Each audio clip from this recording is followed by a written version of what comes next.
ఓంకారాన్ని ధ్యానించటం వల్ల కలిగే ఆరోగ్య ప్రయోజనాలు ఏంటో మీకు తెలుసా? వేదాల్లో, ఉపనిషత్తుల్లో ఓంకారాన్ని మొదటి నాదం, ప్రణవం, శబ్ద బ్రహ్మం అని వర్ణించారు. సృష్టి ఆరంభం ఒక శబ్దంతో మొదలైంది.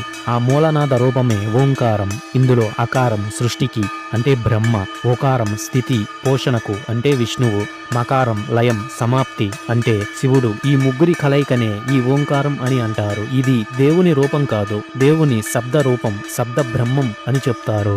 ఓంని ధ్యానించటం వల్ల హార్ట్ బీట్, బీపీ తగ్గి మన బాడీ రిలాక్స్ మోడ్ లోకి వెళుతుంది. ఓం జపం చేస్తే మన బ్రెయిన్ లో ప్రీ ఫ్రాంటల్ ప్లేసెస్ లో యాక్టివిటీ పెరిగి భయం, ఆందోళనకు సంబంధించిన లింబిక్ సిస్టమ్ యాక్టివిటీ తగ్గుతుంది. ఓంను లాంగ్ టైం ధ్యానం చేసిన వారిలో ఫోకస్, కాంక్షంతో ప్రశాంతంగా ఉంటూ హాయిగా నిద్రపోతున్నారని కొన్ని రీసెర్చ్లు చెప్పాయి. ర్యాండమైజ్డ్ స్టడీస్ లో బ్రెస్ట్ క్యాన్సర్ ఉన్న పేషెంట్స్ లో, క్రానిక్ లో వెన్నునొప్పి ఉన్న వారికి ఓంకారాన్ని జపించటం వల్ల స్ట్రెస్, డిప్రెషన్, నొప్పి తగ్గాయని